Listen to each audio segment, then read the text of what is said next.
thanks again for Scott Pifer and Michael Marsh for being here tonight. If you don't know me, I'm John Racanelli. I'm with the Chicago SABR chapter, and Scott and Michael have graciously agreed to talk a little bit about their brand new book from McFarland. It was just published this year, called the Michael Scott. I'm sorry, it's Michael Scott, the Wendell Smith Reader. And I know Michael Marsh, we met at SABR 51, enjoyed opening some packs of baseball cards and talked a lot of baseball. Like he said, he's been interested in studying Wendell Smith's life for 20 years at this point, or 20 years or more at this point, and wrote the introduction for the book. And when you think of introduction, I think a lot of times you probably are thinking, well, maybe 4 or 5 pages to give it a little flavor. But this is a 40-page almost introduction with a detailed biographical sketch of Wendell Smith's life. And I think he cited nearly 200 sources. So it is well researched and really interesting. And Scott Pifer, who wrote the passages that would kind of interpret a lot of the writings that Wendell Smith did, is Oriole fan from way back, lives in Gainesville, Florida now, and has been a pet sitter for 25 years. And this is his first book. So between Michael and Scott, you guys have knocked it out of the park. I mean, especially if this is your first time ever writing a book, it's amazing. So I just kind of want to turn it over to Michael. I think he's got a little bit of an introductory PowerPoint, and we'll kind of take it from there. Oh, thank you, John. I'll share the screen.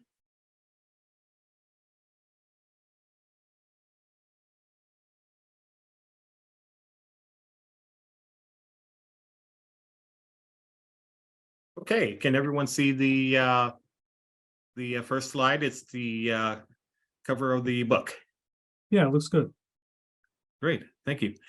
So what I'd like to do is just give a very brief biographical sketch of Wendell Smith, and also share some photographs, 2 of which were supplied by one of Wendell Smith's cousins, Carol Hill.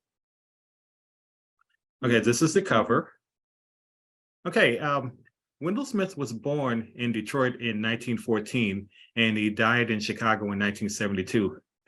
He attended Southeastern High School in Detroit. Afterward, he attended West Virginia State College, where he played on the school's baseball and basketball teams. He was married twice. He had a son with his first wife. Among other places, he worked at the Pittsburgh Courier, Chicago Herald-American, and WGN Television. He's best known for his campaign to integrate Major League Baseball. He campaigned to desegregate spring training housing facilities during the 1960s. He also was a top boxing writer. He was one of the leading boxing writers in the country. And he also became the first Black writer, sports writer, to work for a daily newspaper. He actually spent some time covering both the Chicago Cubs and the Chicago White Sox for the Chicago Herald-American.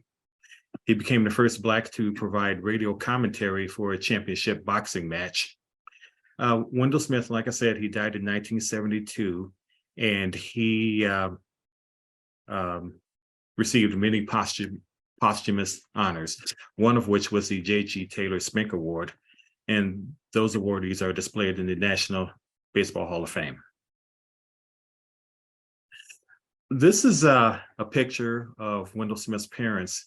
It appeared in a Detroit newspaper in 1942.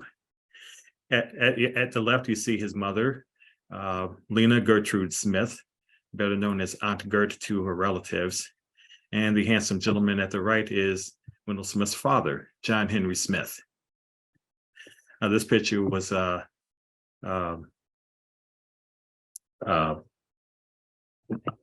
passed out by Carol Hill, Wendell Smith's cousin.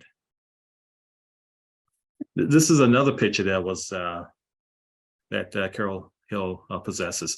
This is a close-up of Wendell Smith. It was taken at a family gathering in Detroit during the early 1920s. You can tell he's a very well-dressed and good-looking kid. This is a picture of Wendell Smith taken from his senior yearbook at Southeastern High School. And he's grown into quite a handsome man. This is a picture of Wendell Smith in his basketball uniform at West Virginia State College. This picture was taken around 1933. You can, if you notice the difference between the uniform he's wearing now and the uniform that players are wearing today. And I find the shoes especially interesting. It's hard to believe they actually ran in those shoes. The picture of Wendell Smith with his first wife, Sarah, and their son, John Wendell Smith Jr. This picture was taken, looks like maybe 1940 or 1941. This picture appeared on the cover of the Chicago Tribune's TV guide in 1965. This is Wendell Smith with his second wife, Wyanella Smith. The occasion was Wendell Smith's production of a documentary about the progress that Blacks had made in Chicago. This picture is was taken at Wrigley Field sometime in the late 1960s. Wendell Smith is interviewing Brooklyn Dodgers manager Walter Alston. This is another picture taken at Wrigley Field. Wendell Smith in the looks like the beige jacket worn by WGN personnel. Wendell Smith is interviewing Cardinals manager Red Schoendienst. I'm from Chicago, and Cardinals are our rivals, but you know, I like the shot. And finally, this is a picture of Wendell Smith interviewing Bob Gibson. Looks like it was probably the shots were probably taken on the same day. And I should also note that these three photos were taken by the legendary sports photographer George Brace. So that concludes the pictures. If anyone would like more information about the book, they can log on to McFarlandBooks.com. Scott and I are also available for anyone who may have additional questions. This is Michael Scott's email and phone number if anybody wishes to copy them down. And finally, if anybody wants to contact me, my phone number and email are available as well. Great. Thank you.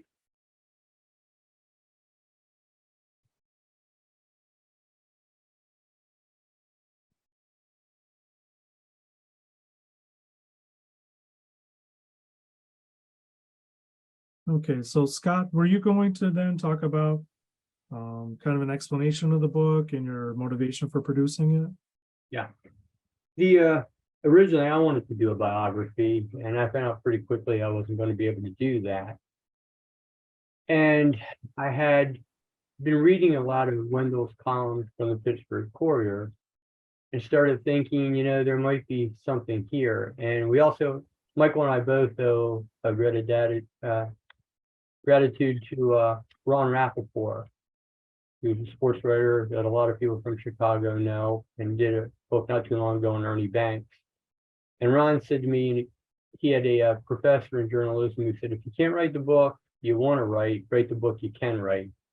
And then I realized, okay, so a column, an edited edition of the column might work. And between the Pittsburgh Courier column and the Chicago columns, I mean, you were looking at somewhere in the 1800 column range. The next step then became how do you organize this? I mean, you can do an easy route would be the best of, or just present them chronologically. But I know Christopher Hitchens wrote a book about George Orwell, and he said it was entitled "Why Orwell Matters." And I thought that should be the question that I'm answering. Why does Wendell matter? Why do we even want to bother with this? It isn't a question of whether I personally like his columns or not. What about him matters? Well, he had a goal similar to Jackie Robinson to advance opportunities for the next generation of Black Americans. And he believed that there was a place in America for Black Americans. So then I said, okay, well, then we're looking about, in general, the fight against racism encompasses things that broadly, I do have a chapter in there about fighting racism directly. But one of the unique things about Wendell was he really celebrated progress. He loved to write about progress being made. So it was easy to come up with a chapter there. He also traveled extensively, which was unusual for a young Black man at that time. So I have something in there about foreign affairs. So things like that. I tried to come up with the columns. He also was willing to criticize friends and compliment people he wasn't particularly fond of. So he had the ability to be objective. And to try and weave that all around the idea of Wendell being in the long line of advocacy journalism, which is really goes all the way back to like I.W. Wells, you go back to Frederick Douglass. It's a long line in advocating journalism. And I think one of the things that I didn't really have a chance to do a lot of this in the book, but I've come up with a teacher's guide that I would love to see some people use this in a classroom, graduate level, undergraduate level, even high school, to really emphasize that advocacy journalism doesn't mean you can distort the truth. You have to honor the truth, and but you do take a position. And there are rules pertaining to honesty and presenting your argument. You're open about it. You're saying, this is what I want done, but you're also trying to be fair to the people you're criticizing. So to maintain that standard, and that took me a while to appreciate, because my idea, again, I'm not a journalist, so I don't have the background, but I just assumed the point of journalism is to be objective, and is anybody really objective, So, but this, to maintain the standards of truth while you're pursuing something you have a passion about is a difficult thing to do. But I think Wendell managed to achieve that. And my favorite relationship that we have in the book there is with Al Dark. Because back in 1964, Wendell was certain Al Dark was a racist. By 1970, he was thinking, maybe I'm misperceiving what Dark says because he has a Louisiana drawl. So I'm doing to Al Dark exactly what I don't want done to me as a Black American. I don't want to be stereotyped. So his ability to be self-critical is, to me, remarkable. I just think to have that ability, and especially by 1970, he's a successful guy. He doesn't have to do this, but he just wanted to get it right, and he wanted to be fair. But he also had a passion to pursue an ideal, and I think he did. And I think he accomplished about as much in 58 years as you're going to accomplish. So I have a tremendous amount of respect for him. And I tried to organize the book to say, why should you care about Wendell Smith? And so part of your organizational method was to group the writings into certain categories. How did you kind of put the book together? Well, it isn't within the chapters. The entries are presented chronologically, with the exception of the Al Dark pieces. They're back to back because I think they need to be. Honestly, I don't think it really matters what order the chapters are presented in, with the exception of, I think it was important for the first chapter to be the tribute column. Because again, not everybody's familiar with Wendell Smith. He made sort of a comeback, so to speak, in the movie 42, but he still, most people don't know about Wendell. So, and when I was going to write the biography, I was going to contrast Jackie Robinson's funeral, which was a huge event in New York City. I was going to contrast that with what I thought would probably be like a pauper burial for Wendell in Chicago. Well, Wendell's death and funeral, that was a big deal in Chicago too. So I thought, okay, so it's important that people who read this right off the bat, I want them to know that Wendell's colleagues had a great deal of respect for him, and a lot of people wrote about his death. So it was important to get that up front. I don't think it really matters from that point forward what order the chapters are presented in, because it really doesn't follow a storyline per se. What I was trying to do with the idea of a reader is to present sort of the outline of everything, so you have an idea of all the things he touched, all the things he did, the topics he wrote about. And so what are, from your readings, what are the most significant things that you picked up about his life and his career? Well, he had the ability, like I said, to compliment people he didn't think a lot about. For instance, he wasn't a big fan of Floyd Patterson. But Floyd Patterson took a real stand on a bout that he had in Miami. Then won segregated seating and said, I'm gonna be looking at this. And if I see segregated seating, we're not gonna have the bout. So Wendell, even though he didn't admire Floyd Patterson in general, he did there and he complimented him. Muhammad Ali, not a big fan of Muhammad Ali. He thought a heavyweight champion should be like Joe Louis, humble. And Muhammad was a lot of things, he wasn't humble. But he learned to respect Ali and develop a relationship with Ali, because even though Wendell, again, was not a fan of the Nation of Islam, he did respect Ali's right to make a choice in his religion, and he didn't think Ali should be punished for that. So he had an ability to extract himself from the situation emotionally. It doesn't really matter whether he agreed with the point being made. The point is the person had the right to make the point. But he would be critical.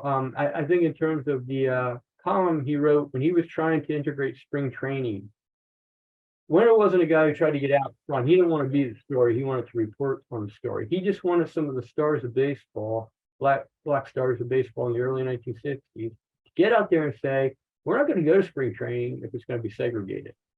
And we don't have to do that anymore because Brown versus Board, it's now the law. We just want the law enforced.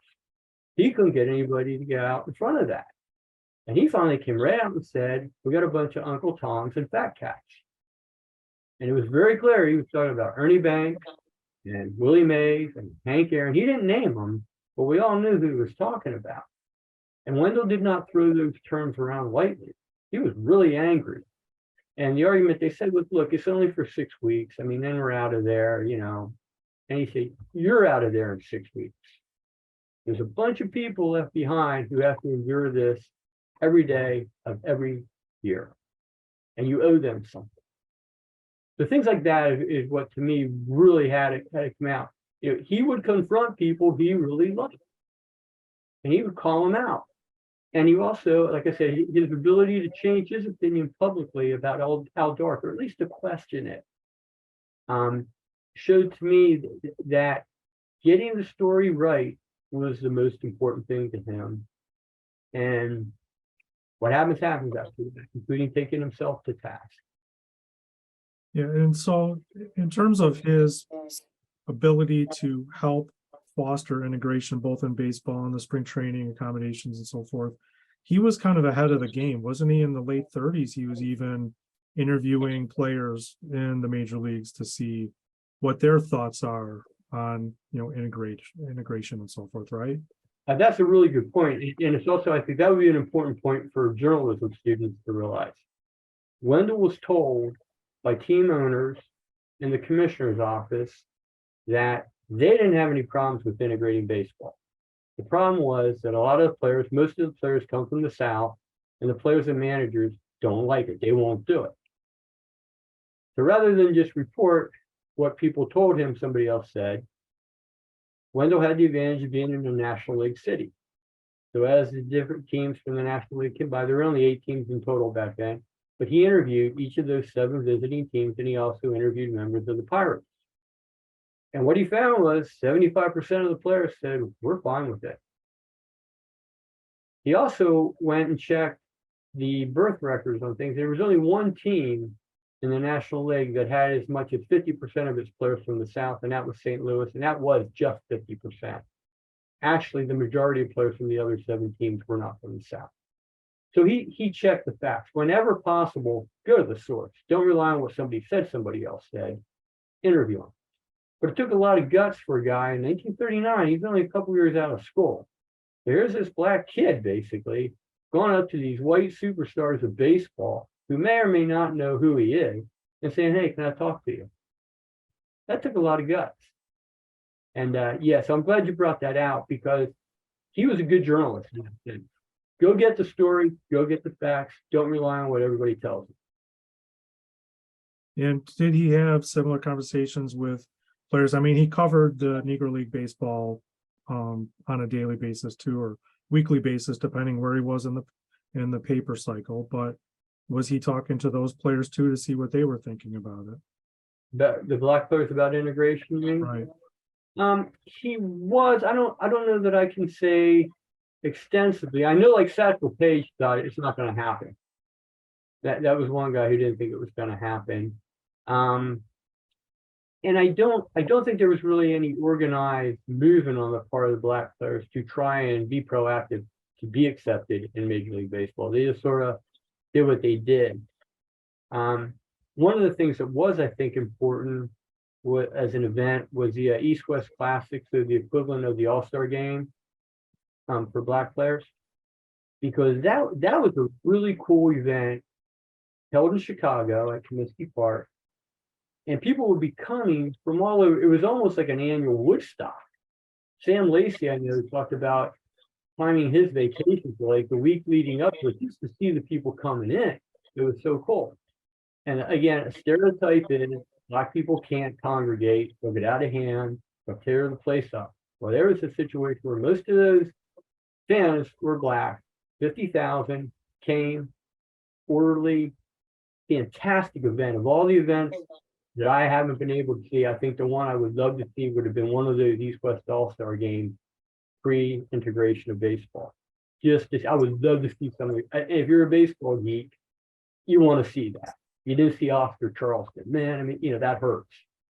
But that was almost, I argue, and maybe I'm stretching the point, but I argue that was almost a precursor of the Montgomery bus boycott. Because the thing that amazes me about the Montgomery bus boycott was the length of time and the extensive participation by the average person who could hang in there, who they already had tough lives, and their lives were going to get tougher for the next year while they were trying to get to work without riding the bus.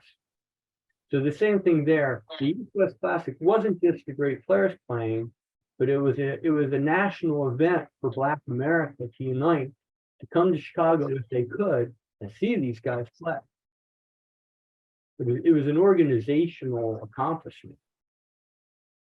Yeah, wasn't he somewhat instrumental too in getting Satchel Paige into the Hall of Fame? He was on the committee, and Michael may know more about this than I, but the committee, Sam Lacey was on it in bringing Negro League players into the Hall, and that was a controversy too. The idea of they were going to have a separate wing for Negro League players. So then, okay, are we talking separate but equal then, just by another name? But actually, Wendell and Sam Lacey said, no, it makes sense because there's a rule to be in the regular Hall of Fame, you have to have had your accomplishments in Major League Baseball. So that's a rule that applies to everybody, not just Negro League players. But Michael, they changed it anyway, right? They don't have a separate wing at this point, I don't think. No, they never really had a separate wing. There was, I think, Bowie Kuhn had floated the idea of a separate wing, but there was a lot of backlash about the idea, and so Satchel Paige was inducted as simply a member of the Hall of Fame. But Scott, you made a good point about Wendell Smith coming to terms with people that he did not necessarily respect. And the truth of the matter is, Satchel Paige was one of those people. Wendell had been fairly critical of Satchel Paige, so I thought it was really interesting that Wendell Smith served on the Negro Leagues committee that chose Satchel Paige for the Hall of Fame. I think that shows, to get back to your point about Wendell Smith being a professional. Was Doc Young on that committee also? I'm not sure. I'll have to double check, but I'm not really sure. I think because that was actually one of the things we wanted to illustrate was the way that disagreement took place. Doc Young thought it was just separate but equal. They should not accept going in on a separate wing. Right. Whereas Sam Lacey and Wendell Smith said, it's not our chosen way to do it, but we understand the argument. We don't think the argument is race-based, and maybe over time that'll go away anyway.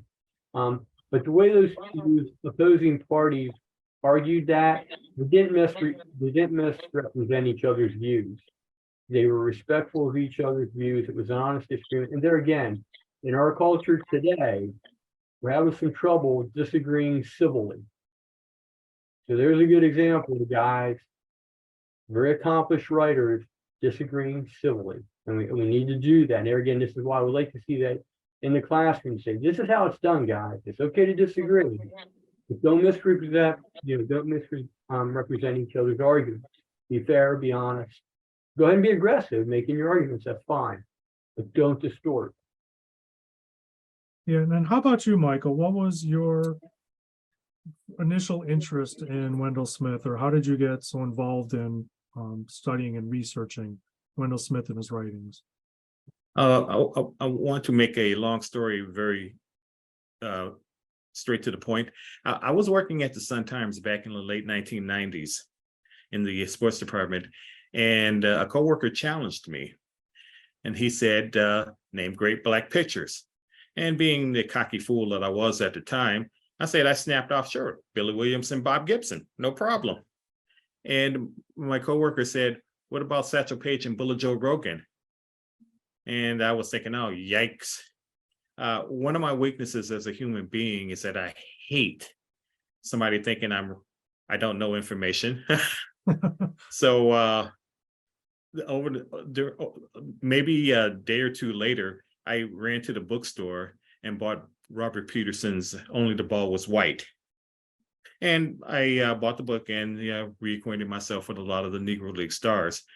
But another name stood out, and that was Wendell Smith. And I remembered that DePaul University had named an award in his honor. Basically, the award is given to the most valuable player of the game between DePaul and Notre Dame every year. I knew that he had been inducted into the Hall of Fame, but that was pretty much it. But for some odd reason, I really wanted to know more about this man. So I went to the Sun-Times morgue and dug up old newspaper articles about him and read about what he had accomplished. And then when I discovered that I had grown up less than a mile from Wendell Smith's home, I was hooked. And from that point forward, I really, really, really wanted to know about the man. So I spent time, going through newspaper clippings and trying to find his relatives. And I traveled to Detroit and Pittsburgh to do research. I tried to find everything I could on Ancestry.com. And of course, I have like a pile of books at home, that mention Wendell Smith. So it's been a love affair for the past it's been nearly since the late 1990s. So.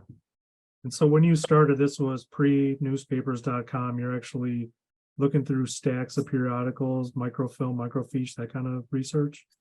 Yes, it was. I live on the South Side, as you know, and so sometimes I would trek to the Woodson Regional Library on 95th and Halsted and wear my arm out, cranking through the old microfilm. We don't have to do that anymore. Luckily, the equipment has gotten a little bit more modernized, and thank God for Ancestry.com and newspapers.com. Right. And so after doing all this research, what was your motivation for then writing about Wendell Smith? As I dug through the research, there were many articles written about him, especially when he was inducted into the Baseball Hall of Fame in 1994. But the articles were really general in nature. And I have this really bad habit. When I find a writer that I really like, I want to know more.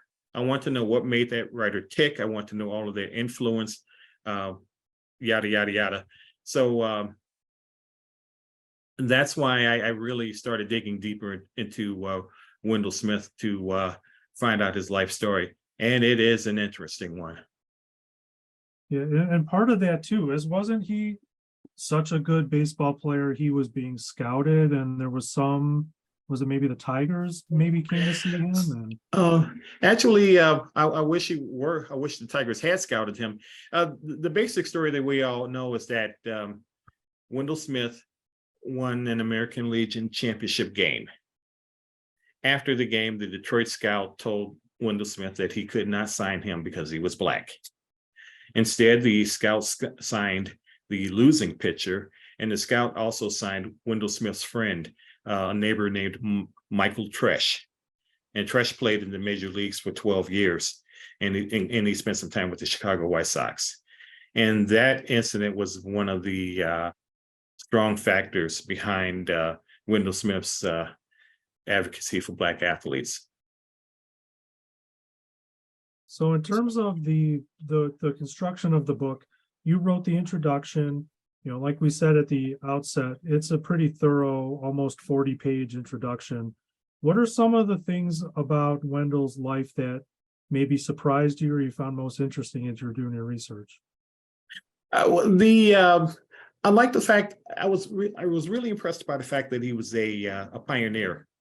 We're talking, 1940s, 1950s, and it's not necessarily easy to be among the first.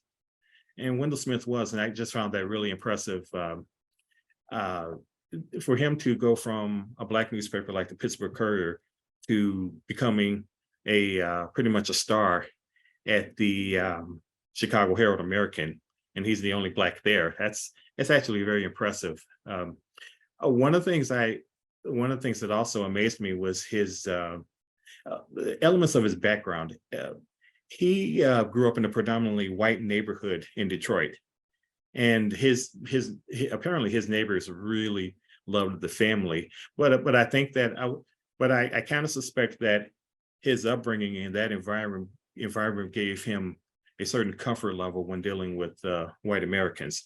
I'm not going to say that he was an Uncle Tom, but I think that he somehow along the way he figured out how to navigate in a world that's not predominantly Black. And I think that really helped him out in his journalism career. Scott made the point about Wendell Smith interviewing white ball players to get their views on integration. And I think that part of the reason why he was able to do that is because he had this comfort level with white Americans. And he visited Henry Ford's home when he was a little kid. So you can imagine if he's able to talk to Henry Ford when he's a little kid, then certainly he can, he can approach Branch Rickey, president of the Brooklyn Dodgers, with a certain amount of confidence. There's also one notable aspect about his career. Wendell Smith gained a lot of friends in the field because he was such a gentleman, and that's something that he inherited from his father. As you may know, there are sports writers who, quite frankly, are not so nice, who may be a little bit cocky or bombastic or just plain nasty. And so Wendell Smith's personality stood out in the field, with those characters. Part of the reason why the Wendell Smith Award was created for the DePaul Notre Dame basketball game is the fact that the creators wanted to sort of present Wendell Smith as a role model to their athletes. And so he kind of parlayed his writing career into a television career. Wasn't he a pioneer too in the Chicago area on television? Yes, he was among the first Blacks to appear in television news shows in Chicago, and he really demonstrated his journalistic credibility. As Scott pointed out, Wendell Smith was in fact a journalist, and it's interesting for him to come to WGN television. He spent half his time in news and half his time in sports. Wendell Smith was the first WGN television reporter to cover the Richard Speck crime. And that's you don't just send anybody to cover, what may have been, the crime of the century. And they WGN sent him to cover the Jimmy Hoffa trial at the federal court building back in the mid 1960s. And that just shows you, the range that he had as a reporter. Yeah, so he wasn't just pigeonholed as a sports guy. Oh no, I mean, he actually he was a history buff, so he actually reviewed books for the Chicago Tribune, and he also appeared on as a panelist on the WGN television show People to People. And that was a public affairs program geared toward a Black audience, but it was not. There may have been maybe a few shows that talked about sports, but there were other shows that talked about government issues. And Wendell Smith was well versed enough to ask questions to guests. But I think the other thing too that sets Wendell apart from his contemporaries is a sense of humor. It's not easy. I mean, he was an activist on behalf of Black athletes, and he had to deal with some very serious issues. But through it all, he somehow managed to keep a sense of humor. There's a clip on the internet of Wendell Smith interviewing Stan Musial back in the late 1960s. Now, by this time, Musial had retired from the Cardinals, and he was an executive with the team. This interview took place a few years after the Cubs traded Lou Brock to the St. Louis Cardinals, and Lou Brock emerged as a star. So Wendell Smith asked Stan Musial about Lou Brock, and Stan Musial praised him. And when Wendell said, "Can we have him back?"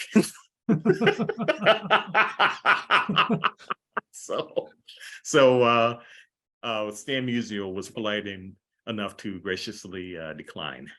But his status as a pioneer, his status as an advocate, his sense of humor, the kindness that he brought to the profession, I think really made Wendell Smith a special guy, and in fact a role model. Bryant Gumbel, the famous journalist, said that he watched Wendell Smith back in the 60s and was inspired by him.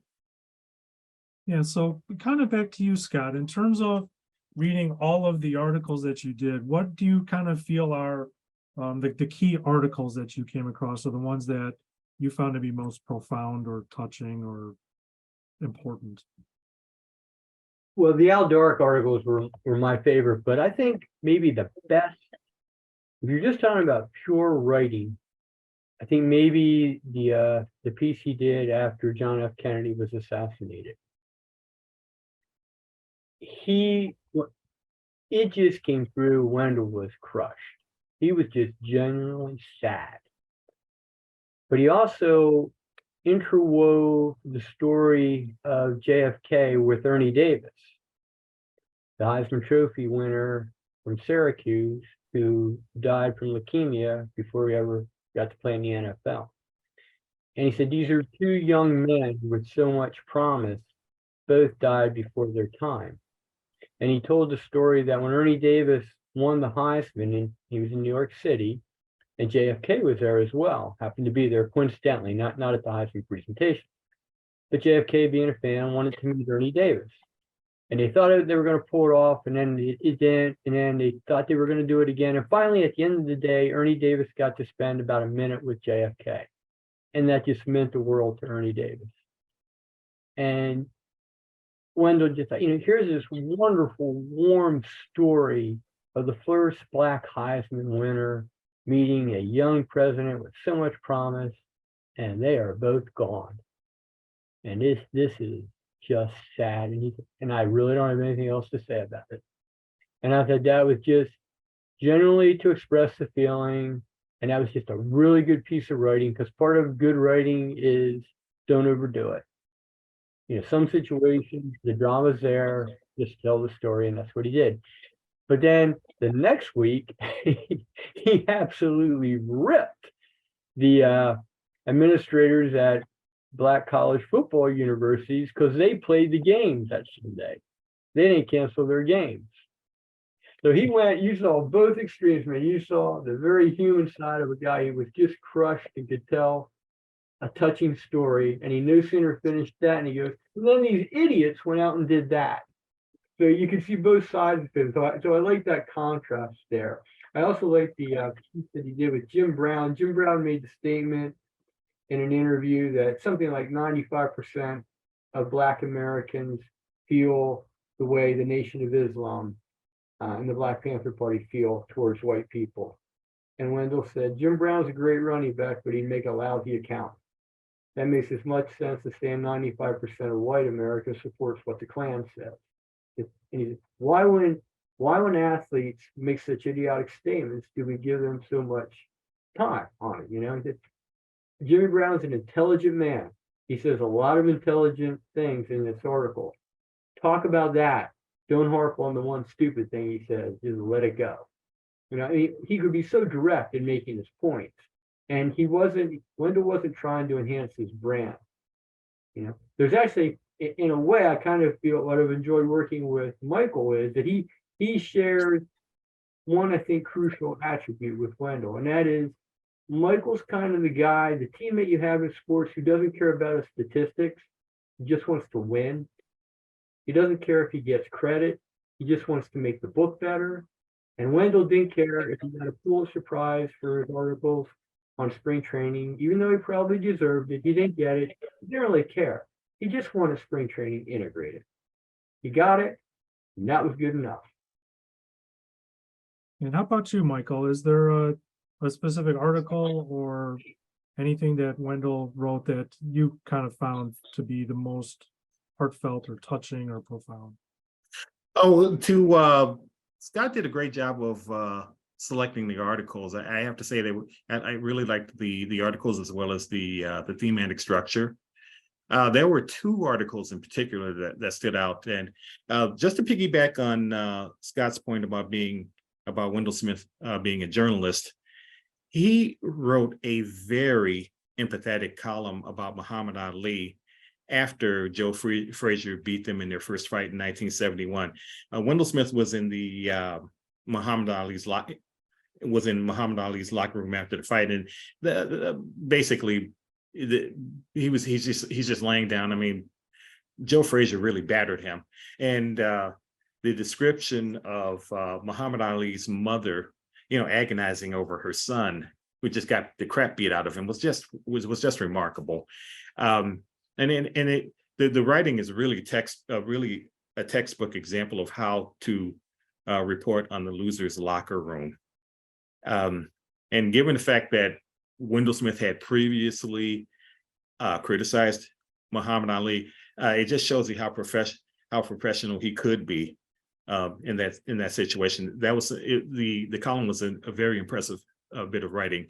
And Scott also included a column that Wendell Smith wrote in the 1940s for the Pittsburgh Courier about a woman who was a boxing trainer in Chicago. We're talking about the 1940s, and Wendell Smith actually had the ability to, talk about a woman in that particular position. And a female boxing trainer, even now, might be a rarity, but during the 1940s, especially so. And I was really impressed that Wendell Smith wrote that column, and it was nothing, sexist or condescending about the column. It was just a straight up account about how this woman became a boxing trainer. And for him to do that, for any writer to do that in the 1940s is quite impressive. I should have mentioned one of Wendell Smith's, another trait that Wendell Smith brought out was his dealings with coworkers, both men and women. He was very encouraging to women at the staff of the Courier. Both of them advanced in their careers, partly because of his help. And I think, again, we're talking about the 1940s. So for him to have that kind of respect toward women in that time period when very few women were involved in the field is quite impressive. Sure. And so obviously Wendell Smith's writing was not just sports. It touched on civil rights and Black history and all kinds of other topics. But seeing that this is a SABR event, do each of you have a specific baseball related article that you thought stood out? Well, I like the one you talk about, a sense of humor. He wrote a column on, I guess it was between a game between the Yankees and the White Sox, where there was a fight. And baseball fights aren't particularly good fights to begin with. I'm a hockey fan. I like hockey fights. They're real. Baseball fights are kind of weak. But Wendell said this was a particularly refreshing day because it was one team against the other. It wasn't based on race. You had white Yankees going to, White Sox players and all sorts. And it's refreshing to see that it was a really wonderful day at the ballpark. It was all written tongue in cheek, but it also was kind of true, and it was nice to see him sit back and sort of savor knowing he had a part in that. He had a part in getting us there. And it was funny. It was lighthearted. I mean, so I kind of like that. I like the fact that he could smell the roses a little bit at that point in his career. Yeah, how about you, Michael? How about a baseball story? Sure. Wendell Smith, the particular article I'm thinking that was not included in the collection, but this is the one I mentioned in the introduction. Jackie Robinson, as you know, debuted in April of 1945. And there was in one of the articles that Wendell Smith wrote, he talked about how Branch Rickey must have been very proud seeing that all his work to get Jackie Robinson in the major leagues had been accomplished. And the reason why that article stands out to me is that I got the sense that Wendell Smith could have been writing about himself.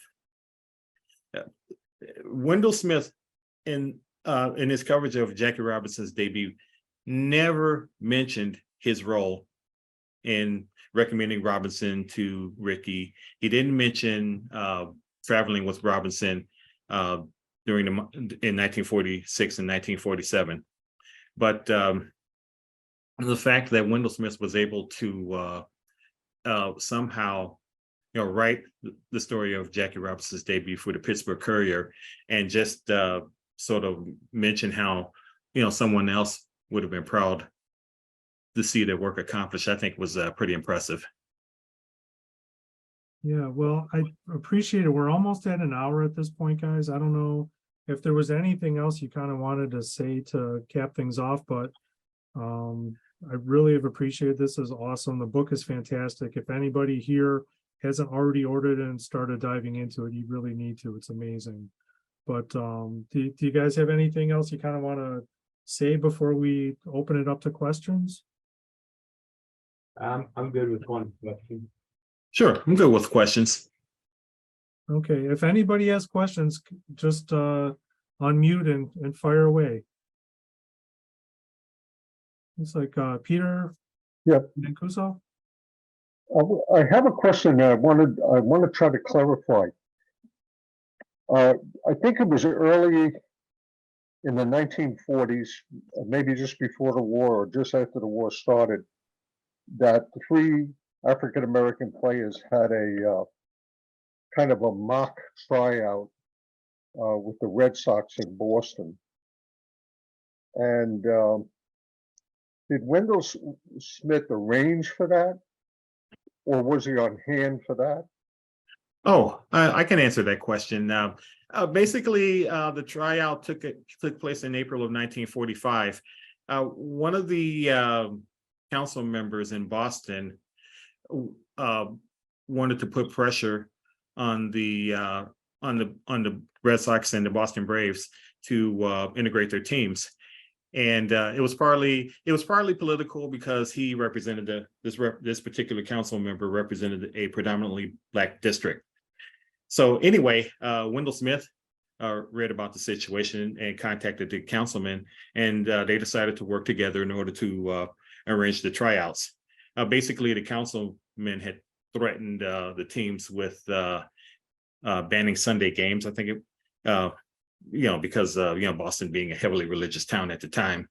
So basically, Wendell Smith took Jackie Robinson, Sam Jethro, and Marvin Williams to Boston for what turned out to be sham tryouts. I suspect that that may have been the first time that Wendell Smith met Jackie Robinson in person. And just to give you some additional story, on the way back to Pittsburgh, Wendell Smith stopped by the Brooklyn Dodgers offices, and Branch Rickey asked Wendell Smith which of the three players could make it in the majors.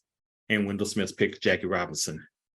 So I kind of suspect that during this whole trip, Wendell Smith had an opportunity to size up Jackie Robinson and determined that he had the personality and the drive to succeed in Major League Baseball.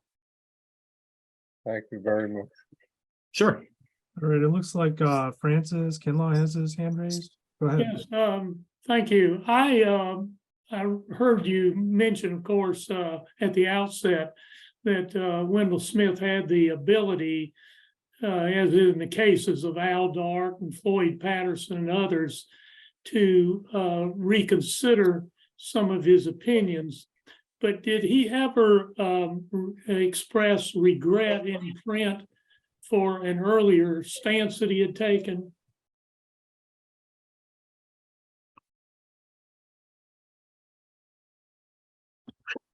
Okay. That I can't think of one. Michael, can you? I don't remember him writing a column in which he regretted taking a stand. I do remember maybe reading maybe a quote from him. He, like I said, he recommended Jackie Robinson to Branch Rickey, and he later said that he may have made a mistake by not promoting Satchel Paige as a potential person to integrate Major League Baseball. Okay, thank you. Sure. And there's a question in the chat from Dave Malamut, kind of playing off of that. The integration question is, what was Wendell's opinion or view of the downfall of the Negro Leagues after Jackie's debut, and that at least some of the major league owners weren't compensating the Negro League team owners for taking their players? Yeah, that's a really good question. Wendell's view of the Negro Leagues was different than Jackie Robinson's. Jackie Robinson hated the Negro Leagues, and he was glad to see him go. It was a demeaning experience for him. Wendell had a love-hate with the Negro Leagues. He was very proud that, having been denied entry into the MLB, the Black race organized a league that became big business and successful. And he did it with a lot fewer resources than MLB had. So from that standpoint, he was really proud of it. And he actually early on did write saying that Black baseball fans should really go out of their way to support Negro baseball. Right.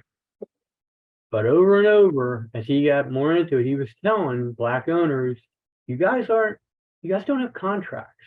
Nothing is in writing. And a lot of the money for these teams came from the numbers racket. So these guys were in the habit of really not leaving a paper trail of a lot of stuff. So he said, we got a problem then. And even the president of one of the leagues, who was also a team owner, had a star player that he thought he had under contract, and he didn't. And you wonder, how in the name of God can a president of a team not know he doesn't have a star player under contract? And Wendell wrote several columns saying, you got to get your house in order. Because Happy Chandler, the commissioner, was telling him, look, I'd be willing to stand behind the Black team owners if they can produce a contract, and we'll work out something for compensation. But the Black team owners didn't want to do that, because if a guy got hurt, they don't have to pay him. Okay, so they run their business that way, and it fit them in the end. So for myself, I don't have a lot of sympathy for them, because they were warned over and over again, and it broke my heart to see it. And I think he actually thought that post-integration, there might still be a place for the Negro Leagues. But over time, you could just see him write less and less about it. He would still publicize the East-West All-Star game when it came around, but he just knew that the price of integration was the death of the Negro Leagues. And sort of the same thing happened when he wrote the column when Brown versus Board was decided. He was thrilled. What he also said is he also interviewed I think a coach of a Black sports team at a Black university, and Wendell was already starting to wonder, what effect is this going to have now on Black universities' athletics programs? So nothing is ever totally bad, nothing is ever totally good, and I think he had sort of learned from what he saw with the Negro Leagues, what effect Brown versus Board might have on Black college sports. So, but it's a really good question. I appreciate that being asked, because that is a really good question. Yes. Now, to piggyback on what Scott said, Scott is actually absolutely right. Robinson really did not like the Negro Leagues. Wendell Smith had a love-hate relationship with the Negro Leagues.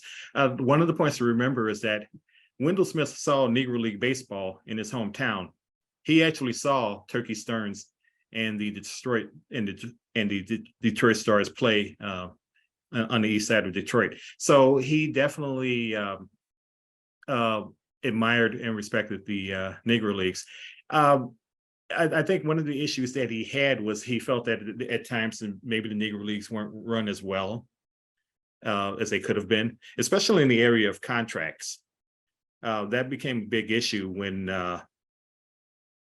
major league owners started snapping up players.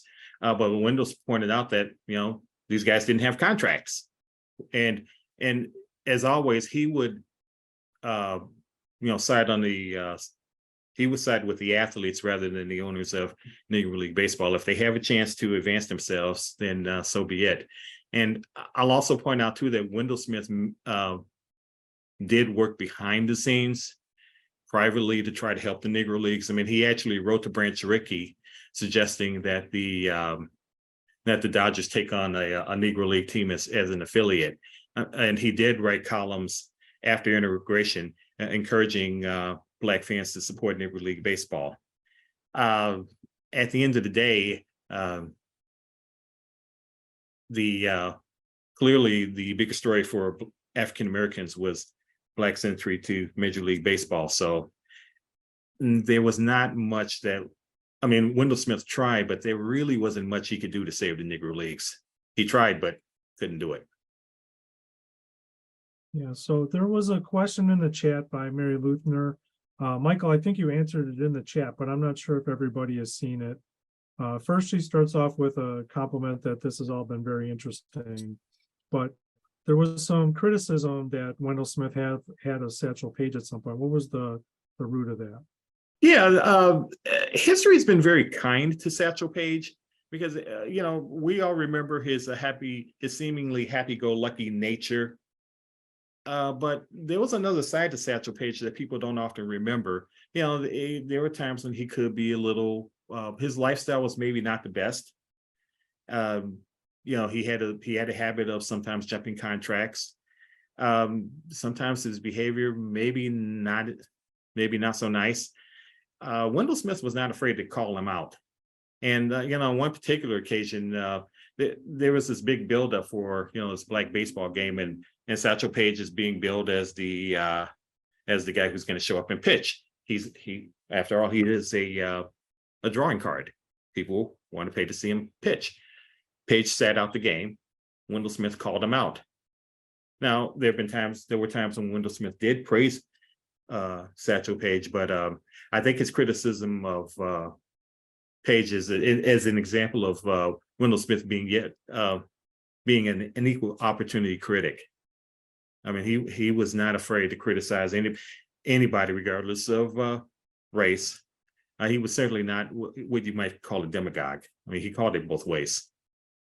Yeah, and so like you said, not only would he have called Satchel Paige out for doing what he did at certain points, but he then also was an advocate for him getting into the Hall of Fame, right? So yes, that really describes a lot of the way that he approached his writing, was to be objective and forgive and forget and those kinds of things, right? Yeah. Yeah. And it's especially true in his relationship with Jackie Robinson. As we all know, Jackie Robinson and Wendell Smith had a pretty close relationship at one time, but Wendell Smith called out Jackie Robinson in 1949 for allegedly being disrespectful at times. So Wendell Smith, did praise him later on, but the fact that Wendell Smith was not afraid to even call out Jackie Robinson, kind of tells you something about how he approached journalism. Yeah.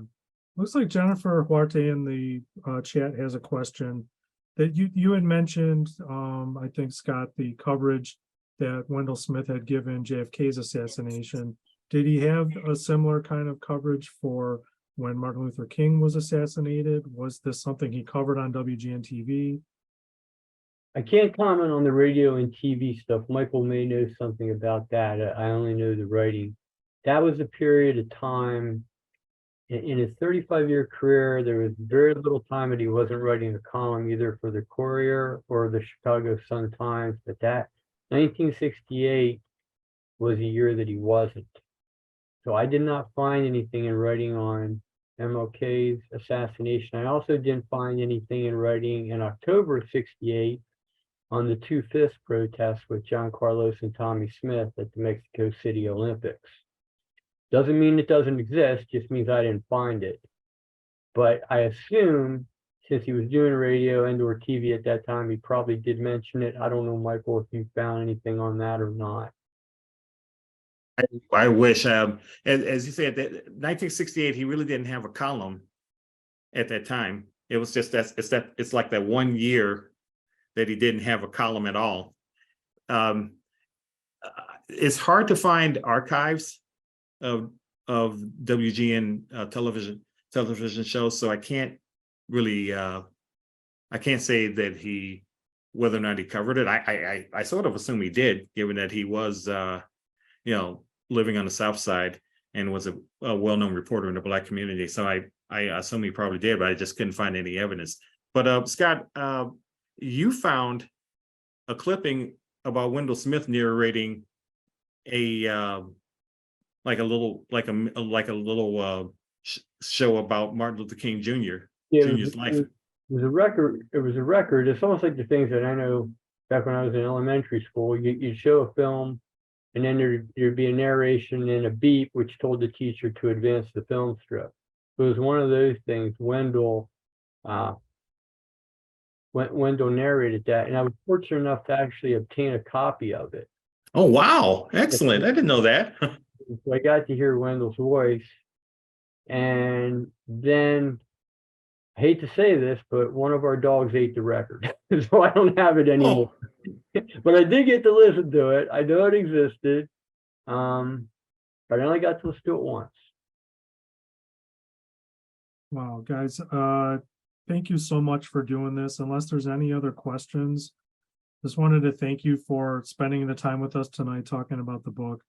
I know that you are appearing in Detroit this weekend, right, for the Jerry Malloy Negro League Conference? Yes. Yes. Scott and I will present a talk about how Wendell's upbringing in Detroit influenced his life and work. Excellent. Well, guys, thank you so much for doing this. If you haven't bought the book yet, please go to McFarland, look for the book, and you will enjoy it thoroughly. I have just dove into it this weekend and have had a hard time coming up for air. But thanks, guys. Well, Scott, I'm sorry, John, again, I cannot overstate my thanks to you and SABR for all of your kind help. Thank you. Oh, of course, this has been great. All right, thanks, guys. Thank you.